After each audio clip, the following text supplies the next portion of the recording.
Hello friends, आज हम शुरू करेंगे अपना टॉपिक जर्नल से। तो सबसे पहले मैं आपको इसके समराइजेशन करूँगी और इसकी थ्योरेटिकल पोर्शन या फिर इसको समझने की कोशिश आज करेंगे और कल से हम न्यूमेरिकल्स करेंगे। तो हमने देखा है कि हमारे पास अकाउंट्स जो होते हैं 3 कैटेगरी के होते हैं, रियल, पर्सनल और नॉमिनल। रियल अकाउंट में हम एसेट्स और लायबिलिटीज़ की बात करते हैं।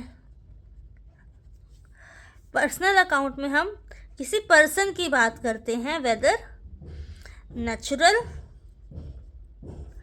पर्सन या आर्टिफिशियल पर्सन। नेचुरल पर्सन जैसे कि राम, श्याम। आर्टिफिशियल पर्सन जैसे कि Ram and company, Shiva and company, Harshit and Hitesh limited. Nominal में हम देखते हैं सारे एक्सपेंसेस को और सारी इनकम्स को। इनकम्स या एक्सपेंस में हमारा मतलब है एक्सपेंस जैसे इंटरेस्ट, सैलरी, रेंट, और इनकम जैसे कमीशन, रेंट रिसीव्ड। ये हमारे सारे एक्सपेंस और इनकम होते हैं। अब इन तीनों अकाउंट के अपने अपने रूल्स होते हैं। जैसे कि रियल अकाउंट की जब हम बात करते हैं तो हमारे पास एक रूल आता है, debit what comes in and credit what goes out. Okay, ऐसे ही पर्सनल अकाउंट में पर्सन की बात हो रही है ना, तो इसमें रूल आता है debit the receiver and credit the giver. और नॉमिनल अकाउंट में हमारे पास इंटरेस्ट जो रूल आता है वो आता है debit all expenses and credit all incomes. ठीक है, अब हम जर्नल का फॉर्मेट देखते हैं। Date, particulars, ledger folio, amount debit, amount credit.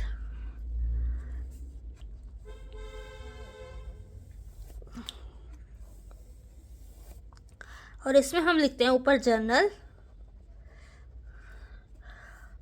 और इधर लिखते हैं इन द बुक्स ऑफ। जैसे हमने राम एंड कंपनी की बुक्स में कर रहे हैं तो इन the books of Ram and company. ठीक है, अब मैं एक इलस्ट्रेशन से समझाऊंगी आपको कुछ एंट्रीज। जैसे कि एग्जाम्पल 1, ये मेरा मैन मेड एग्जाम्पल है, आपको किसी बुक में एग्जाम्पल नहीं मिलेगा। 31 जून, Ram commenced a business with cash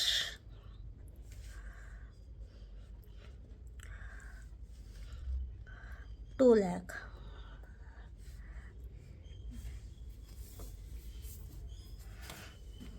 उसके बाद 1 अगस्त को हमारी एंट्री हुई, रेंट पेड 20,000।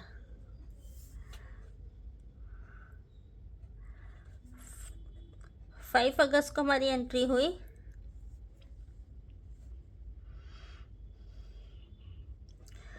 मशीनरी परचेज्ड, कितने की मशीनरी परचेज की हमने? मान लो 1 लाख की मशीनरी परचेज करी।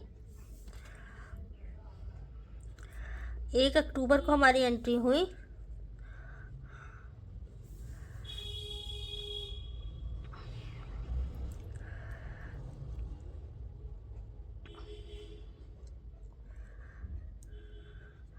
Purchase goods for cash 20,000। 5 अक्टूबर को हमारी एंट्री हुई। Purchased goods on credit from Harshit and company 30,000। तो अभी हम इतनी एंट्री देखते हैं, ठीक है। तो हमने जैसे लिखा था, journal in the books of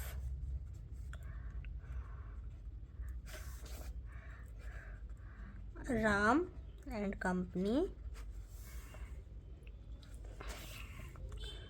और हमारा फिर यह आएगा डेट, पर्टिकुलर्स,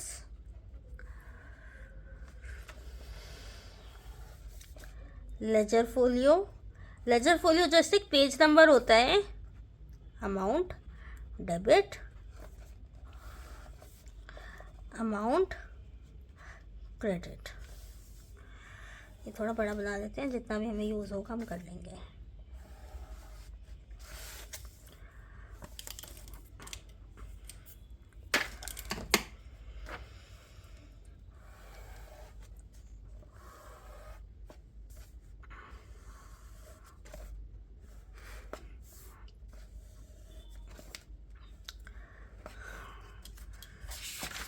पहली एंट्री क्या, 31 जून 2025 में हुआ है। Ram commenced a business with cash 2 lakh. तो देखो यहाँ हम डेट लिखेंगे 31 जून, और सारी एंट्री 2025 के, तो हम सबसे ऊपर लिख देंगे 2025। राम ने बिजनेस कमेंस किया है कैश में। तो क्या आया? कैश आई।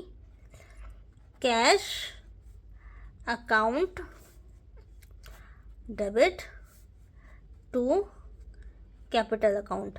बिजनेस शुरू हुआ है तो सारा पैसा कैपिटल में चला जाएगा, बिजनेस में चला जाएगा 2 लाख। तो हम यहाँ एंट्री कर देंगे 2 लाख से।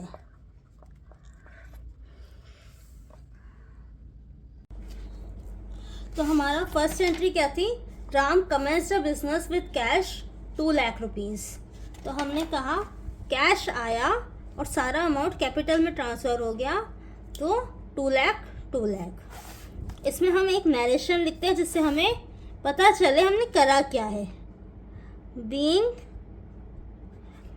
द बिजनेस कमेंस्ड का मतलब स्टार्टेड होता है, मीन्स स्टार्टेड लिख दो या कमेंस्ड लिख दो, विद ₹2 लाख। उसके बाद नेक्स्ट एंट्री हमारी क्या आएगी? 1 अगस्त को रेंट पेड। तो सबसे पहले हम डेट में डालेंगे 1 अगस्त। रेंट पेड, रेंट हमारा क्या है? एक्सपेंस, और हम नॉमिनल में क्या करते हैं? Debit all expenses. तो रेंट को तो हमने डेबिट किया, rent account debit.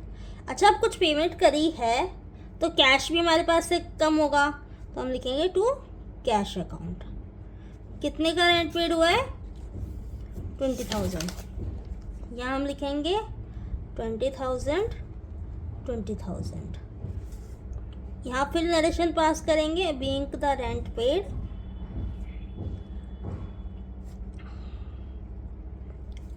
At the rate 20,000 rupees भी लिख देते हैं।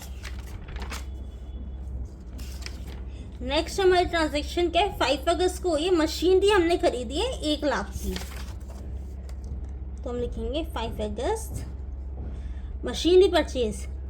मशीन क्या है, एसेट, तो हमारे पास मशीन आई, मशीनरी अकाउंट डेबिट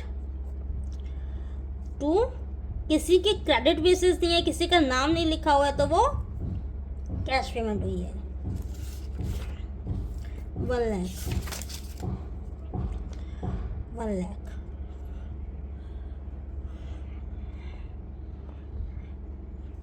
हम यहाँ लिखेंगे being the machinery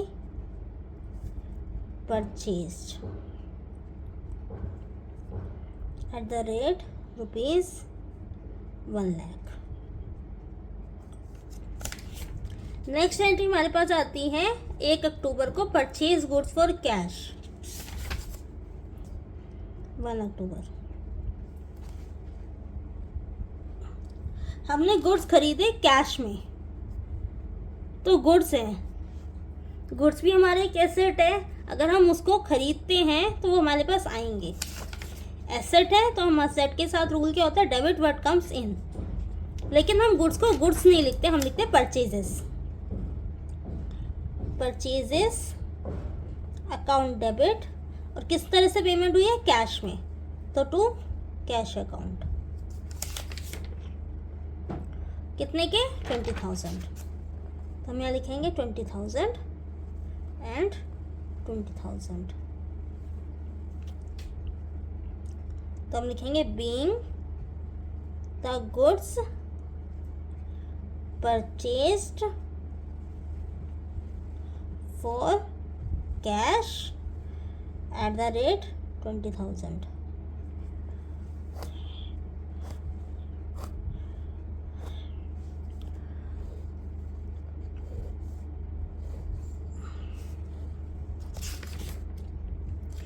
last entry हमारे पास क्या है, 5 अक्टूबर को हमने हर्षित एंड कंपनी से गुड्स क्रेडिट पे खरीदे हैं, तो 5 अक्टूबर को हमारी ट्रांजेक्शन क्या है, अच्छा गुड्स आए हैं तो चाहे क्रेडिट पे आए चाहे कैश पे आए, गुड्स आए हैं तो वो तो डेबिट ही होंगे, तो हम लिखेंगे परचेजेस अकाउंट डेबिट, लेकिन वो क्रेडिट पे आए हैं तो वो हमारी लायबिलिटी हो गई।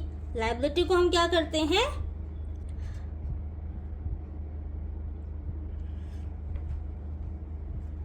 डेबिट लायबिलिटी को हम करते हैं credit to Harshit and company. ये वाला रूल लगेगा ना, नेचुरल पर्सन है हर्षित, तो हमने क्रेडिट किया गिवर को, क्योंकि हमने उससे गुड्स लिए, वो देने वाला है, गिवर है। अमाउंट क्या था, 30,000 एंड 30,000।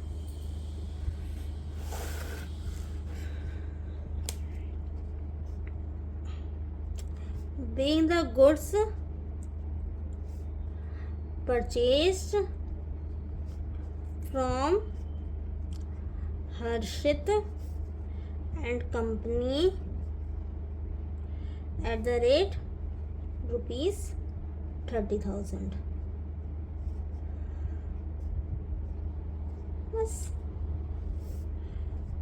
ये सिंपल आपका जनरल का क्वेश्चन हो गया। आज की क्लास में हमने इतना ही पढ़ेंगे, नेक्स्ट क्लासेस से हम अदर क्वेश्चंस पे जाएंगे। Thank you.